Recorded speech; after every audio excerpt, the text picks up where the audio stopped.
క్రీస్తునందు ప్రియ దేవుని బిడ్డలారా, దేవుని యొక్క నామంలో మీ అందరికీ నా హృదయపూర్వక వందనాలు తెలియజేస్తున్నాను. ఈరోజు దేవుని యొక్క వాక్యం వినటానికి సిద్ధపడి ఉన్నారా? దేవుని యొక్క వాక్యము మొట్టమొదటిగా దేవుని యొద్ద ఉన్నది, మరియు వాక్యమై ఉన్నది, దేవుని యొద్ద ఉన్నది, మరియు దేవుడై ఉన్నాడు. కనుక ఆ వాక్యం వినటం యేసు ప్రభువాన్ని తెలుసుకోవటమే. ప్రియ దేవుని బిడ్డలారా, దేవుని యొక్క వాక్యమును చదువుకుందామండి ఈరోజు. మరి దేవుడు ఈరోజు మన యొక్క జీవితాల కొరకు ఏ వ్యక్తిని, ఏ మాటని మరి సిద్ధపరిచి ఉన్నాడు, ధ్యానం చేసుకుందామండి. ఇక్కడ చూసినట్లయితే ఈరోజు మనము బెనయా గురించి మనము ధ్యానం చేసుకుంటున్నామండి. బెనయ దావీదు యొక్క రాజ్యము, దావీదు యొక్క మరి అనుచరులలో ఉన్నటువంటి ఆయన మరి బలాఢ్యుడిగా కనపడుతూ ఉన్నాడు. మరి చూసినట్లయితే ఈయన ఒక లేవీయుడు, అనగా యాజకుడి యొక్క కుమారుడుగా కనపడుతూ ఉన్నాడు.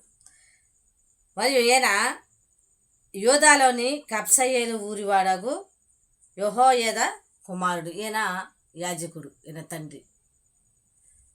ప్రియ దేవుని బిడ్డలారా, ఈయన మరి చరిత్ర మనం తెలుసుకోవాలని అంటే 2 సమూయేలు గ్రంథము 23వ అధ్యాయము 20వ వచనం, 1 దినవృత్తాంతాల గ్రంథము 27వ అధ్యాయము 5వ వచనం చదువుకోవచ్చు.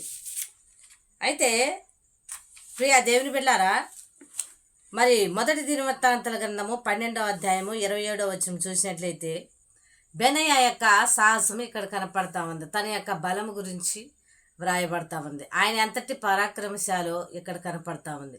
ఈయన మరి గుహలో ఉన్నటువంటి సింహమును గుహలోనికి వెళ్ళి చంపినట్టుగా కనపడతా ఉంది. మరియు సింహం బలము లాంటి వారిని ఇద్దరిని కూడా ఆయన చంపటము కనపడతా ఉంది. ప్రియ దేవుని బిడ్డలారా, మరి ఏదైనా సరే ఈయన మరి పరాక్రమశాలిగా పరిశుద్ధ గ్రంథంలో వ్రాయబడి ఉన్నాడు. మరియు చూసినట్లయితే ఈయన ఎంతటి వాడు అంటే ఒక ఐగుప్తీయుని యొక్క మరి చావుకు మరి ఆయనను చంపినట్టుగా కనపడతా ఉన్నాడు. తన ఈట తీసుకొని ఐగుప్తుని యొక్క చేతిలో నుండి మరి ఈటను తీసుకొని ఆ ఈటతోటే ఐగుప్తుని చంపినట్టుగా కనపడతా ఉంది.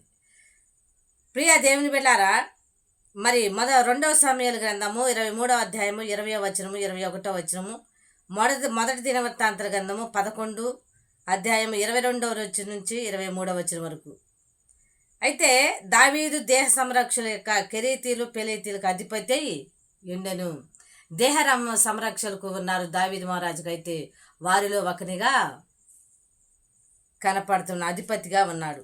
ప్రియ దేవుని బిడ్డలారా, మరియు చూసినట్లయితే 2 సమూయేలు గ్రంథము 6వ అధ్యాయం 15వ వచనంలో కనపడతా ఉన్నాడు. మరియు 1 దినవృత్తాంతాల గ్రంథము 27వ అధ్యాయము 5, 6 వచనాలలో కనపడతా ఉన్నాడు.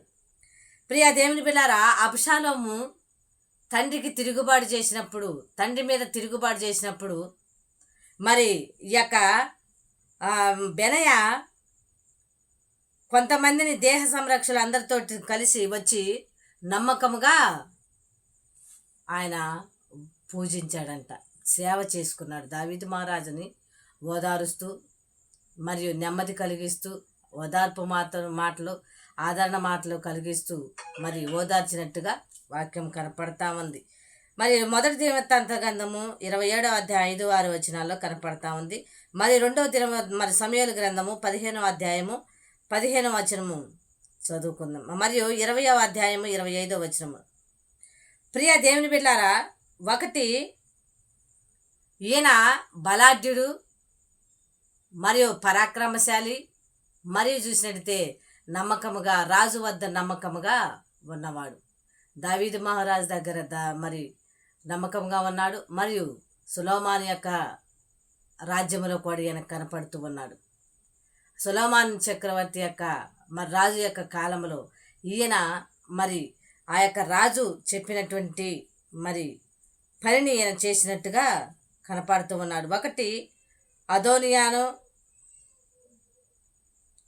రెండవది యోవాబును మరియు షిమీని చంపినట్టుగా కనపడుతూ ఉన్నాడు.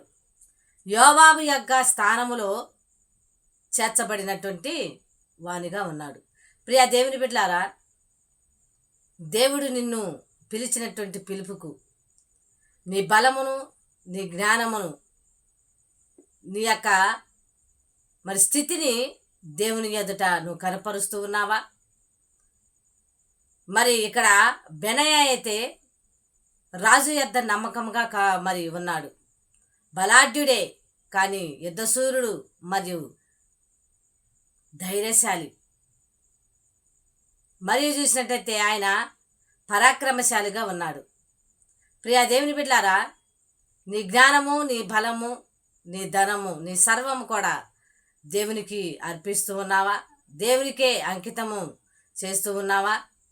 దేవుడే నాకు ఈ సమస్తం ఇచ్చివాడు అని నువ్వు గ్రహించుకుంటున్నావా? ప్రియ దేవుని బిడ్డలారా, ఒకసారి జ్ఞాపకం చేసుకోవాలి. దేవుడే మనను పుట్టించినని 100వ కీర్తనలో చెబుతూ ఉన్నాడు. మన మంటి వారము ఆయన ఎరిగి ఉన్నాడు. ప్రియ దేవుని బిడ్డలారా, మీరు ఒకసారి జ్ఞాపకం చేసుకోవాలి. కుటుంబాలు, వంశాలు, ఈ యొక్క లైవ్ని వీక్షిస్తున్నటువంటి వారందరూ కూడా జ్ఞాపకం చేసుకోవాలి. యోవాబు అయితే బలాఢ్యుడు, పరాక్రమశాలి, జ్ఞానవంతుడు, కానీ దేవుని యొక్క మరి